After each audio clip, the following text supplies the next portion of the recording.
Hello everyone! With the release of Season 1 Reloaded for Black Ops 6, we got a brand new Zombies map, and I thought that I would give you guys a quick video just talking about my first impressions of what I thought of the new map. Very quickly, I just wanted to say, if you want to see more of this Black Ops 6 content or you're excited for more things coming on the channel, make sure to leave a comment down below and tell me what you'd like to see.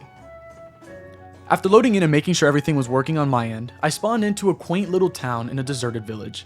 And honestly, I love the immediate gritty atmosphere of the homes with no one in them in this zombie-infested world, and a statue looking down at you from its perch. I was in awe of it all. It was absolutely breathtaking. Right off the bat, I was hooked. I was ready to get some points to explore the map some more, but I have to say, this is already a major step up from Liberty Balls, and I would even go as far to say, just based on the spawn room, this map even exceeds Terminus in quality. I'm impressed with how they concealed the map from this small sort of area, while still making it feel like you're starting an adventure with so much to do. Once I had the points, I made my way into the saloon area, right off the left side of the square, where I saw the familiar billiards table that makes an appearance in the other two maps. And after missing my easiest shot ever, I nabbed myself a free 100 points, which I think is a very cool Easter egg that anyone can do on every map. While exploring, I found a sewer entrance, and a little green sigil on the wall that I can only assume would be some sort of Easter egg step later down the line. After that, I just kinda ran around, trying to find any doors or little secrets or audio logs that are on the map. Eventually, I had to consider which way I wanted to go. Ultimately, I ended up opening the right side of spawn. I'm a really big fan of the general pathing and atmosphere that this map has to offer right from the get-go. Like, I spent some time during my first playthrough running through and looking into what would have been barricade spots in older COD games, just checking out the details and loving what the team really put into this map, which is a big point that I need to bring up. This map feels like a passion project from the team, even if there are some things on the map that don't make sense. Like, Treyarch, why can't I open this door? Why is it lit like this? Why would you do this to me? This map's best quality is the elegant dance between really open spaces that newer maps lean towards and the tight and narrow corridors that classic Zombies players are used to.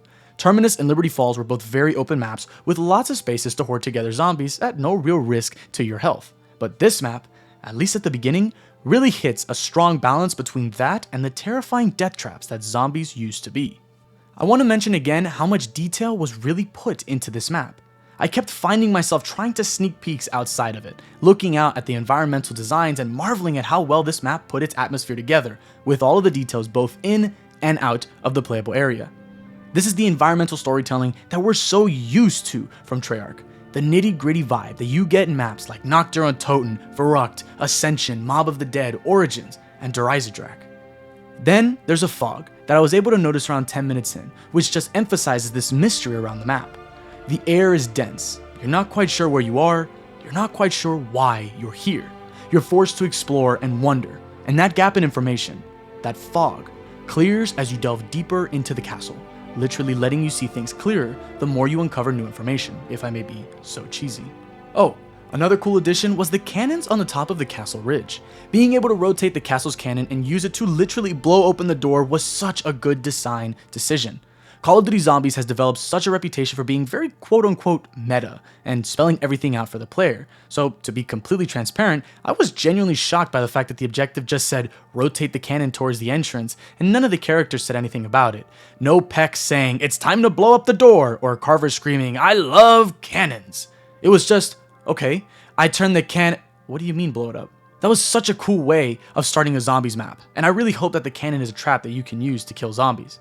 Overall, the beginning of this map was phenomenal. There's a table with some brains and snow all over it in the room with Melee Macchiato that really gives you an idea of what this place was used for, and I was just enthralled with everything that the starting portion alone has to offer.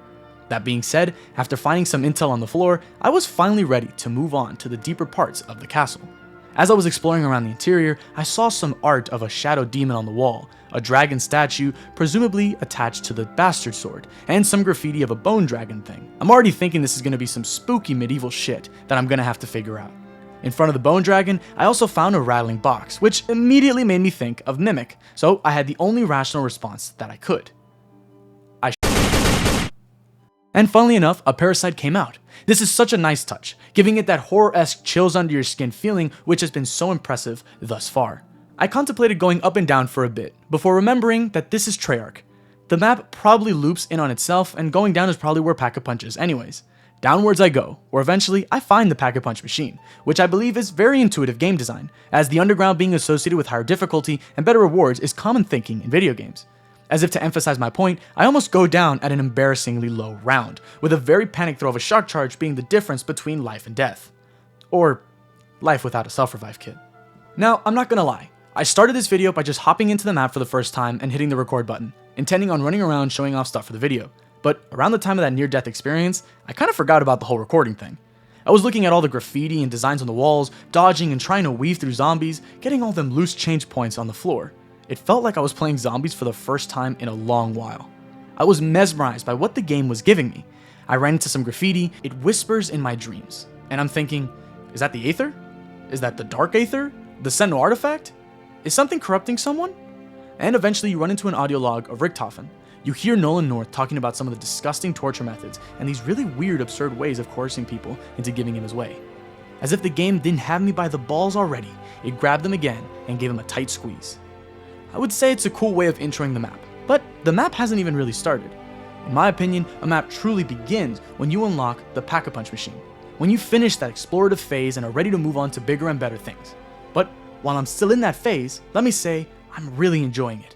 This area that I'm in right now with well, I couldn't tell you what this is supposed to be, but there's burnt corpses, there's a couch, there's a few audio logs, a lot of water in the middle, and some pillars.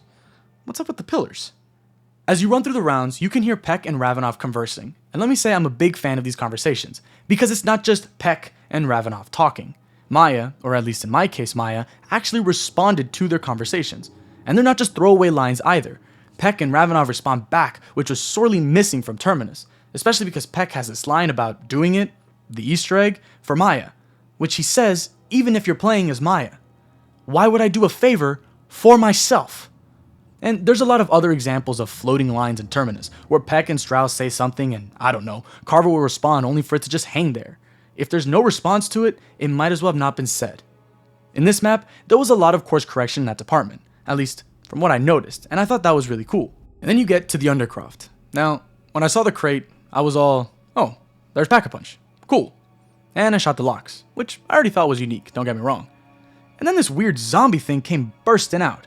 Grotesque, deformed, with wings? What the hell is that thing?